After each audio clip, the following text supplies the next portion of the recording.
एक बूढ़ा आदमी झील के पास गया रोटी लेकर खाने के लिए। अचानक से पानी में से एक कुत्ता कूद निकला और रोटी छीनकर भागने लगा। बूढ़ा आदमी भी कुत्ते के पीछे भागने लगा। कुत्ता एक द्वार के अंदर घुस गया और बूढ़ा आदमी भी उसके पीछे पीछे। उसने अपने आप को कुछ सीढ़ियों के पास पाया और नीचे उतरने लगा। अचानक से वह एक शानदार महल के अंदर पहुंच गया। अंदर था एक बड़ा सा मेज जो 12 लोगों के लिए तैयार किया गया था। आदमी एक बड़े से चित्र के पीछे छिप गया, ये देखने के लिए कि वहाँ क्या होने वाला था। कुछ देर बाद आदमी ने देखा कि वहाँ पर आए 12 चील।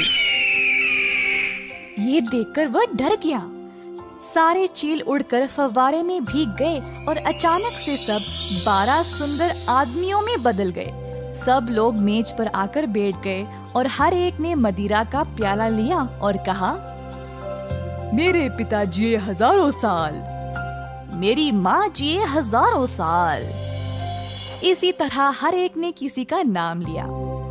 अंत में एक जवान आदमी ने कहा, मेरी प्यारी पत्नी जिए हजारों साल, पर क्रूर माँ पर एक अभिशाप जिसने किया मेरे सुनहरे खोल का नाश।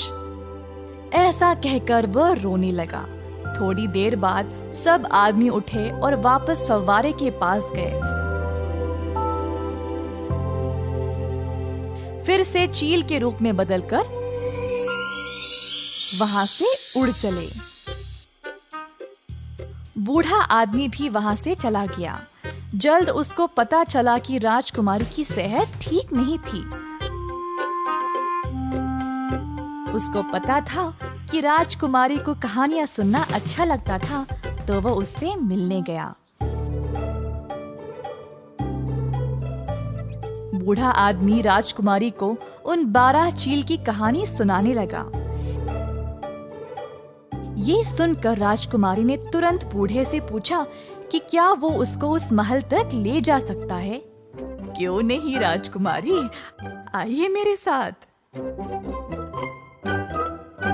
महल पहुंचकर दोनों राजकुमारी और बूढ़ा चित्र के पीछे छुप गए। फिर से आए 12 चील और आदमियों के रूप में बदल गए। उसी समय राजकुमारी ने उन आदमियों में से अपने पति को पहचान लिया।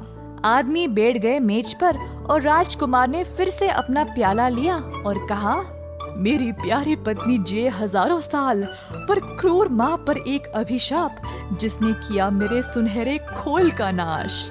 राजकुमारी को अब रहा नहीं किया और चित्र के पीछे से निकलकर अपने पति के पास दौड़ती गई और उसको गले से लगा लिया। राजकुमार ने भी उसको पहचान लिया और कहा, तुम्हें याद है, मैंने तुमसे कहा था कि तुम मुझे उस दिन धोखा दे दोगी। देखा, मैंने सच बोला था। पर अब बुरे दिन खत्म होने को आए हैं। सुनो मेरी बात, मुझ पे जो जादू हुआ है उसका असर और 3 महीनों तक रहेगा। क्या तुम तब तक मेरे साथ यहीं पे रहोगी? राजकुमारी ने मान लिया और उसने बूढ़े आदमी को ये आदेश दिया, मेरे महल पर वापस जाओ और मेरे माता पिता को बोलना कि मैं अब यहीं पर रहूंगी।